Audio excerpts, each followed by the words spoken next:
Oh, that was wonderful. That was what I had wanted all along. I mean, I had even offered to go chop an arm off. I would have socked him one in the nose to get that blood, no problem.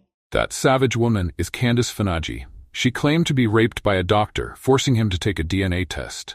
When the result came back as negative, the whole town called her a liar. What really happened? Who was deceiving all along? Hello and welcome back to our channel. Today, we're unraveling one of the most embarrassing stories of the Canadian justice system, the twisted tale of Candice Fonagy. It was Halloween night in 1992, a night when children in the small, quiet town of Kipling, Saskatchewan, roamed the streets in search of candy.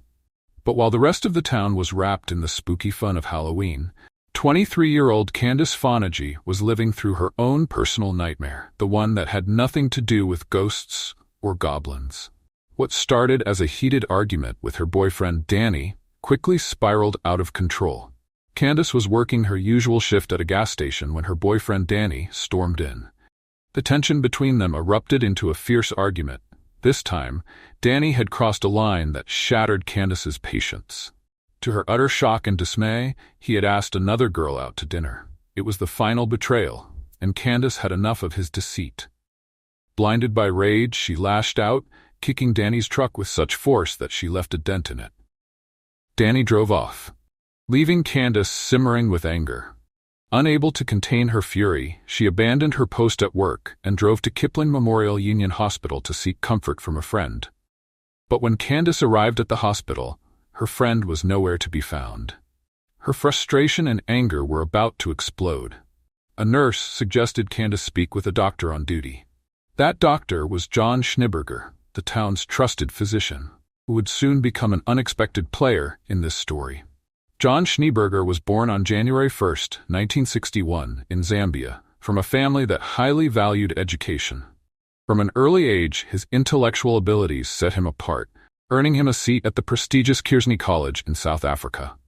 There, he thrived both academically and socially, forming close bonds and building a reputation as a bright, driven student with a promising future ahead. John decided to follow in his brother's footsteps and pursue a career in medicine. He embarked on a rigorous academic journey at the University of Stellenbosch, located near Cape Town. By December 1984, John graduated with distinction, particularly excelling in the field of anesthesiology. In 1987, seeking new opportunities and challenges, John Schneeberger made a bold move to Canada, settled in the small town of Kipling. After fulfilling all the necessary requirements to practice medicine in Canada, he officially worked in Kipling Medical Center, where his skill and dedication quickly earned him the trust and admiration of the community. By December 1988, the buzz in town was all about the charming new doctor who had just arrived. Dr. John Schneeberger, one of only 2 doctors in the entire area, quickly became a household name. His first name alone was enough to identify him among the locals. Tall, handsome, and undeniably charismatic, Dr. John became the town's most eligible bachelor, the subject of many whispered conversations and longing glances. It was in his doctor's office that he met Lisa Dillman, a single mother of 2, the love of his life. In 1991, Dr. John Schneeberger and Lisa Dillman exchanged vows, marking the beginning of an ideal family life. Dr. John embraced Lisa's children as his own, cheering them on at sports events and becoming the father figure they needed. The couple's happiness grew as they welcomed 2 more daughters, born just a year apart. But Dr. John wanted to contribute. Recognizing the town's need for specialized medical care, he took on additional training, even with his demanding schedule as a full-time doctor and a father of 4. By 1992, at the age of 38, he had become an expert in obstetrics and gynecology, further solidifying his standing in the community. Works aside, Dr. John even led a fundraising effort for a new swimming pool that would benefit the entire town. He also taught a special class at high school, focusing on relationships and related topics. Life seemed perfect for Dr. John, until that fateful Halloween night. Candice Fonagy trusted Dr. John Schneeberger. After all, he'd delivered her baby just 9 months earlier. She confided in him about the explosive argument with Danny and her fears about how strongly she had reacted. What I told him was that I was so mad at Danny that that I felt like killing him. But I didn't actually mean that I was going to go out and kill him. I was just describing how angry I was. I had just expected that he would give me a couple pills or something, just to relax my muscles, calm me down. Candice and Danny once argued in front of Dr. John during a fundraiser for the new swimming pool. He knew Candice had a fiery temperament, and this time, she was about to lose all control. Dr. John excused himself briefly and returned with a small syringe in hand. Candice was taken aback. She had expected a prescription for pills, but the doctor assured her that a shot would work faster and more effectively. Trusting his expertise, Candice offered her right arm. The moment the medication entered her bloodstream, Candice began to feel her body go numb, like it was sinking into sleep. With Dr. John's help, she managed to move from the chair to the exam bed, lying on her left side, her face turned toward the wall. Gradually, her muscles relaxed to the point where she could no longer move. She lost control of her body, yet her mind was completely aware. In the haze of confusion, Candice felt someone unbutton her jeans and move her underwear aside. She wanted to scream, but only a weak croak escaped her throat. She was completely powerless, unable to move, unable to defend herself. Like I had no control over my muscles. It's like all my muscles left and I was just this piece of jelly falling over. I tried to scream. As I was falling over, nothing would come out except for like a croaking noise that a frog would make. It was so scary. The man she trusted, Dr. John Schneeberger, violated her in the most horrific way. She never saw his face, but she knew he was the only person in the room. When it was over, he calmly adjusted her underwear and pants, then zipped up his own, leaving the room without a word. Candice was left in a whirlwind of confusion and fear, her mind racing, but her body too sedated to respond. The potent drug coursing through her veins left her in a fog, unable to fully grasp what had just happened, let alone react. When a dentist freezes your gums, you can't, and he's pulling your tooth out, you can't feel the pain from the tooth, but what you can feel is pressure of the tooth moving back and forth, and that's the only way I can describe it. A nurse soon came in to check on her. Noticing Candice was too exhausted and dizzy to drive home, the nurse suggested she spend the night at the hospital, unaware of the horror Candice had just endured. Candice kept silent that night, too overwhelmed by shock and fear to say anything. But when she woke up the next morning, the memories came flooding back. Vivid, undeniable. She had to bide her time, waiting until Dr. John finished his morning rounds before she could leave the hospital. When she finally confronted him, she asked about the drug he had given her. His response was chilling. With a calm smile, he asked, "Did it give you wild dreams?" And then I knew that, oh my God, I was going to have a hell of a fight on my hands. Because here, now he's already covering up, eh? Dr. John likely believed that Candice would remain silent, or the drug would blur her memories. But Candice knew what happened. Despite the trauma and lingering effects of the powerful drug, she quickly realized that the only evidence might be on her clothing. Candice carefully placed her underwear in a plastic bag and sealed it tightly. With this evidence in hand, Candice knew she had to report the assault as soon as possible. She was ready to fight for justice, no matter how difficult the road ahead would be.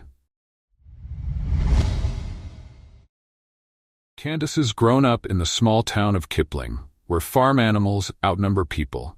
Everyone trusted their neighbors and certainly their respected local doctor. If Candice reported the assault, Dr. John might use his connections within the local police to bury it. So she made a bold decision: drive 2 hours to Regina. She found a rape clinic and got her tests done. The results were clear. There was semen on her underwear, her jeans, and even on a swab taken from her body. Blood tests also revealed a disturbing presence in Candice's system, a powerful sedative known as Versed, typically used to induce deep relaxation or memory loss during medical procedures. Dr. John believed the drug would erase Candice's memory of the assault, but he was wrong. They use it as a pre-anesthetic agent to induce anesthesia. You start to go numb and not feel the power of your muscles or able to use your muscles. and then you become very tired and then asleep. The hospital staff immediately notified the Regina police, and Candice recounted the harrowing events of that night. She made it clear that she had not engaged in any kind of intercourse in the weeks leading up to the assault. The bodily fluid could only belong to her attacker, Dr. John Schneeberger. In the early 1990s, DNA evidence was a relatively new and groundbreaking tool in criminal investigations. The first time DNA evidence used to convict someone in Canada was just 3 years earlier, in 1989. Candice's quick thinking to get tested was crucial. The DNA from the bodily fluid could be compared to Dr. John's, potentially proving his guilt. Eventually, the Kipling police were informed and began their own investigation. They zeroed in on a 20-minute window during which the assault could have occurred. That night, there was only one other man in the hospital, and he had been with his wife, who was in labor, the entire time. When the police confronted Dr. John at his home, he was visibly upset and denied everything. He claimed that Candice had been hysterical on Halloween night. He admitted to giving her medication, which likely caused her to hallucinate the assault. He even turned the table, suggested that Candice was making these accusations as part of an extortion plot. To prove his innocence, he agreed to provide blood sample for DNA testing. It seemed like the evidence would speak for itself. The results finally came back, and to everyone's shock, Dr. John's DNA did not match the DNA found on Candice's clothing. Dr. John was officially declared innocent. For Candice, this was devastating news. How could this be possible? She knew what happened to her. But now, with this DNA test, the town quickly rallied around their beloved doctor, turning against Candice. Rumors spread. Some believed Candice made the whole thing up, while others suspected she and Dr. John had engaged in consensual intercourse. She was now trying to blackmail him. The police could not explain the stains on Candice's clothing, but they suspected her for not speaking to the nurses on the night of the assault. The nurses also confirmed that they entered the room shortly after the alleged assault, but found nothing unusual. Dr. John's wife, Lisa, deeply hated Candice for trying to tarnish her husband's reputation and drag their family's name through the mud. Lisa was convinced that Candice might have a crush on John and fabricated these claims to hurt him. But Candice refused to give up. She believed, as a medical expert, Dr. John somehow tampered with the blood sample to manipulate the results. Determined to prove the truth, she demanded a second DNA test. The police finally agreed, acknowledging that the first blood draw was not closely supervised. Though outraged and insulted, Dr. John agreed to give another sample. In August 1993, Dr. John Schneeberger visited a lab to provide a second blood sample, this time under the watchful eyes of 2 law enforcement officers.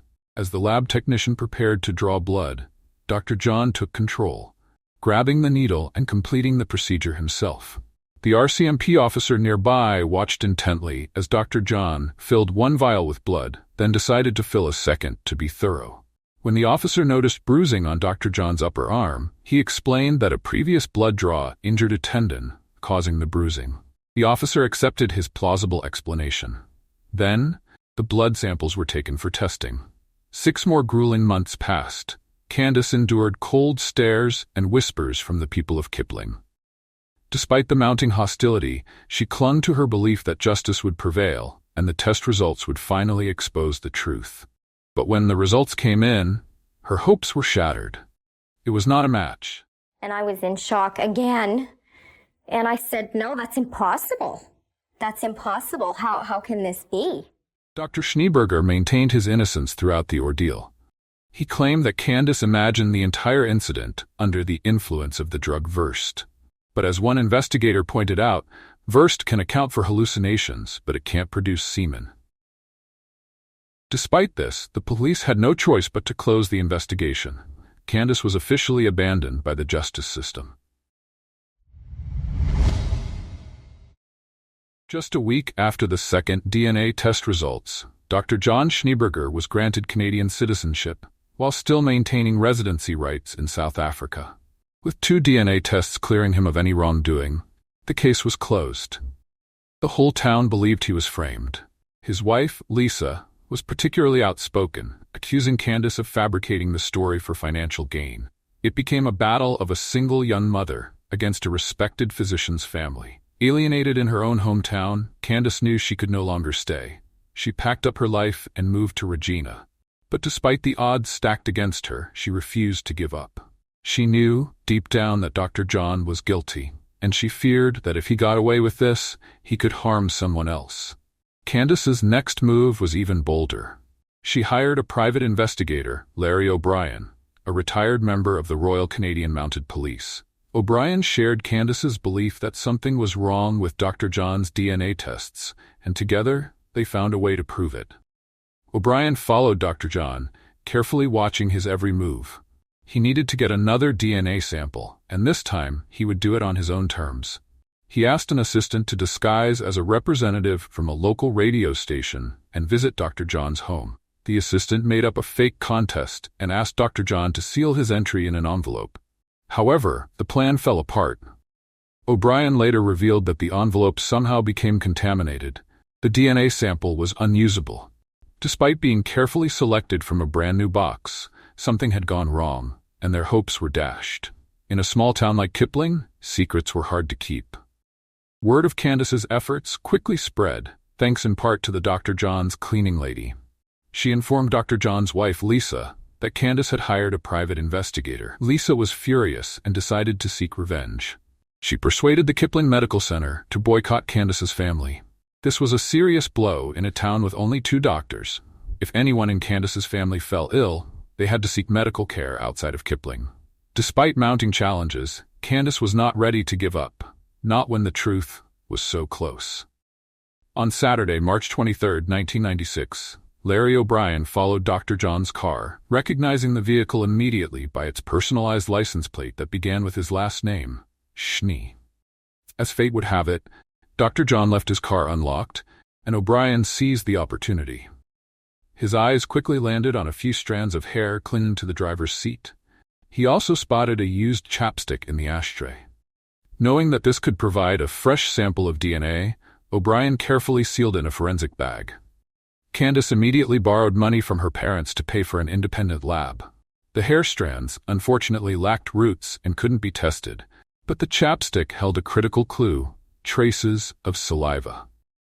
2 weeks later, the results came in, and they were a bombshell. The DNA on the chapstick didn't match the DNA from Dr. John's blood sample, but it did match the DNA found on Candice's clothing. This was the breakthrough Candice had been waiting for. Proof that Dr. John had somehow tampered with the previous blood tests.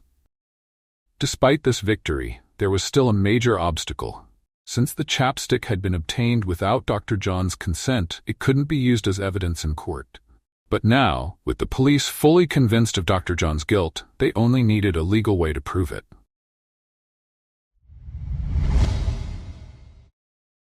Armed with the new evidence, the officers confronted Dr. John and requested a third blood sample, determined to finally expose his deception and bring justice to Candice. On November 20th, 1996, Dr. John Schneeberger was subjected to yet another blood draw. This time, every step of the process was videotaped under the watchful eyes of the police. When the nurse prepared to prick his finger, Dr. John quickly refused. He had a condition that would cause severe bruising if blood were taken from his hands. Instead, he offered his arm.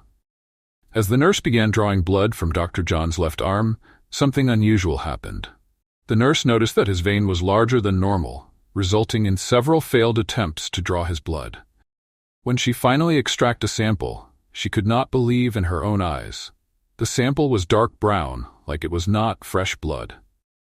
The technicians could not do proper testing and claimed the blood quality was poor. Candice was furious. Why accept the sample if it was clearly suspicious? Why not draw another sample while Dr. John was still at the lab? That's bullshit. This is our last chance to get blood from him. And you guys screwed up again. They had to follow the rules of the Canadian justice system. I call it the Canadian criminal system, because that's basically what it is. It's the criminals that have all the rights. She had come so far in exposing Dr. John, and she refused to back down. She filed a civil lawsuit against Dr. John and reported his behavior to the local medical society. During the court proceedings, the majority stood with Dr. John.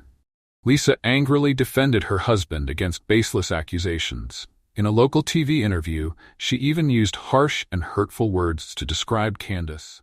If looks could kill, I would have been dead.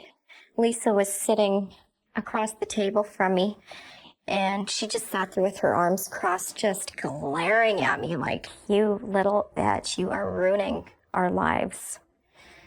And I just sat in my chair thinking, oh my God, you're so stupid, you know?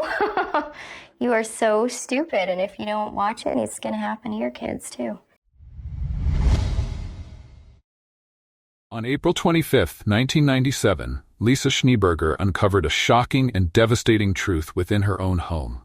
Her 15-year-old daughter came forward with horrifying revelations. She told Lisa that Dr. John, her stepfather, sneaked into her room at night, sedate her with drugs, and violate her. The abuse followed a pattern eerily similar to Candice's accusations. A chilling memory surfaced Lisa's mind. One time, she questioned John about injecting her daughter. He explained that the girl was coughing. He simply wanted to help her sleep. Lisa rushed to her daughter's bedroom, where she saw the incriminating evidence, suspicious wrapper in the bed. When asked if this had happened before, the girl nodded her head. Dr. John had assaulted her since she was just 13 years old. When asked why did not speak up sooner, the girl cried and said, if Lisa did not believe Candice, why would she believe her own daughter? Lisa's world was shattered. For years, she'd staunchly defended her husband, dismissed Candice's allegations as lies. But now she had to admit the man she trusted, the father of her children, was in fact a predator. Lisa stormed into her husband's home office. Her heart pounded as she searched the room, her eyes finally landing on a high shelf. There, tucked away and hidden from sight, she discovered a stash of syringes and sedatives, including Versed, the very drug Candice had mentioned. The evidence was damning, exposing the dark secrets behind her husband. I blame myself. I still blame myself. Lisa reported everything to the police and kicked Dr. John out of their home. Candice was shocked.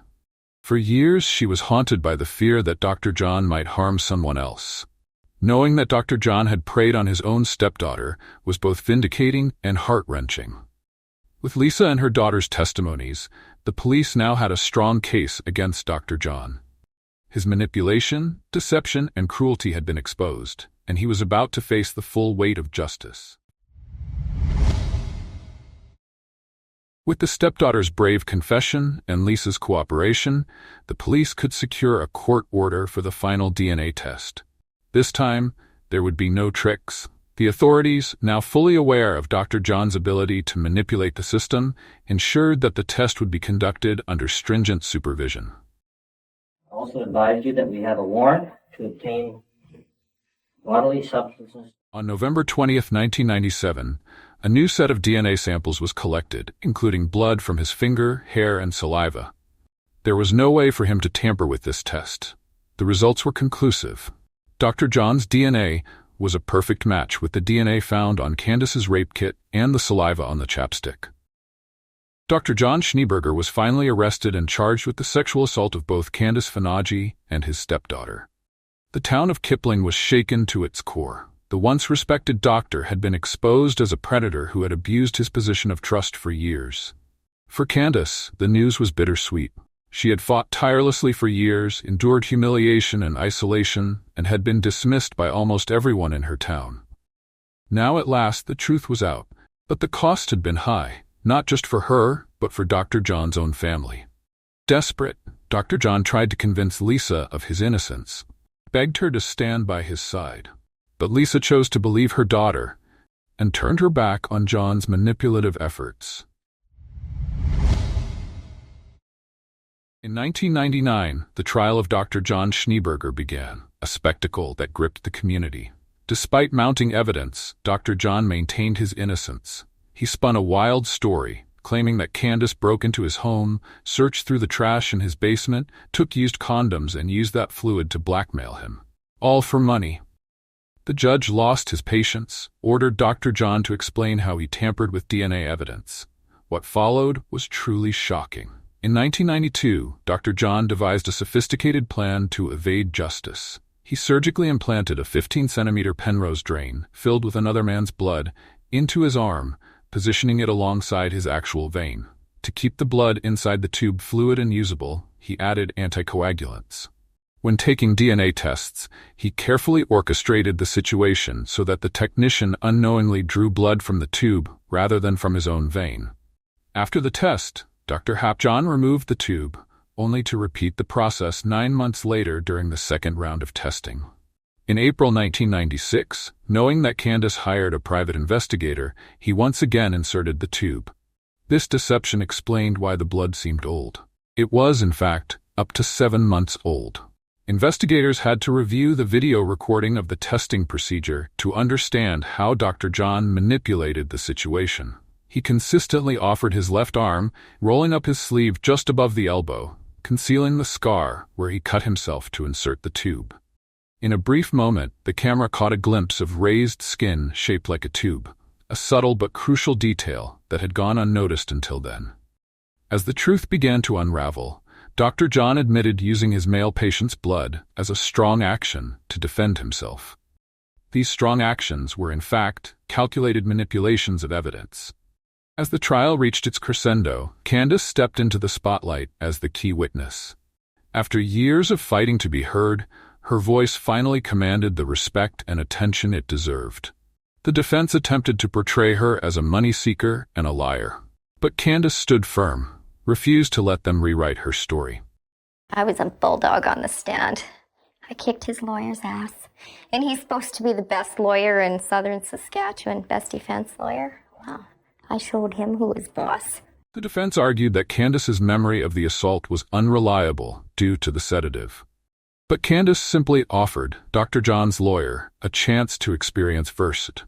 We'll drug you on Versed and you can explain to us how it feels. It took 7 long years of relentless pursuit before Dr. John Schneeberger was finally brought to justice. He was found guilty of assault, administering a noxious substance, and obstruction of justice. For these crimes, he only received a 6-year prison sentence. Adding to the frustration, he escaped conviction for the assault on his stepdaughter due to lack of evidence. However, he lost both of his chances to get out for day parole and full parole. After the trial, Candice Fonagy spoke with a fierce resolve. "This is a glorious day. I've waited for 7 long years. I hope he rots, because that's exactly what he deserves." The victory was bittersweet. Dr. John Schneeberger was stripped of his medical license by the College of Physicians and Surgeons of Saskatchewan, punished for the gross abuse of his position.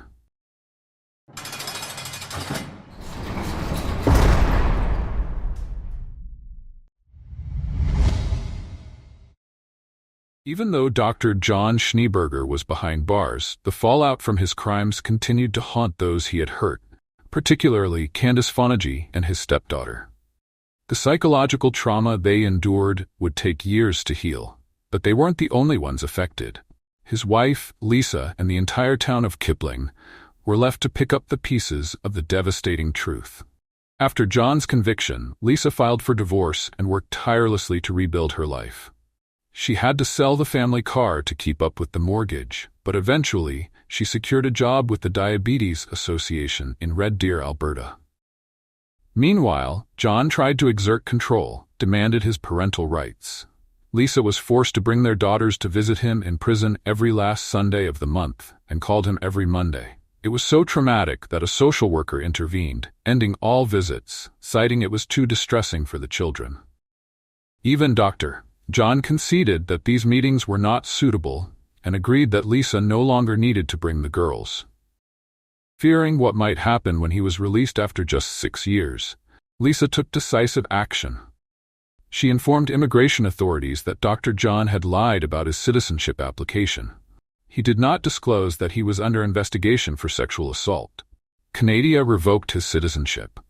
In a twist of fate, he was deported to South Africa, where he had permanent residency. In South Africa, the disgraced doctor attempted to rebuild his life. He moved to Durban to live with his mother. No longer able to practice medicine, he turned to the hospitality industry, taking up catering jobs and even getting involved in the local wine industry. He earned qualifications to lead wine tasting courses and provide sommelier training. For Candice, even though justice had finally been served, the scars of her battle remained. She endured years of public doubt, isolation, and ridicule. Yet she emerged stronger. By the time of Dr. John's sentencing, she had remarried and started a new chapter, working as a care assistant at a local addiction services center in Saskatchewan. This case was particularly significant because it highlighted the power and limitations of DNA evidence in criminal investigations. While DNA testing is a groundbreaking tool in solving crimes, it's not infallible. Dr. John's case exposed how even science can be manipulated by those who are determined to escape justice. You have to remember that the DNA also led us off the path. So when I lecture on this particular case to younger police officers, I say to them, remember the DNA does give you something, but it has to be supported with cooperative evidence. Before we wrap up, I'd love to hear what you think. Do you believe Dr. John could have committed other crimes that went unnoticed? Could there be more than 2 victims? What's your opinion on how the locals reacted to this shocking news? If there's a case you'd like us to cover, drop it in the comments as well. Remember to like, share, and subscribe. Until next time, stay safe and vigilant.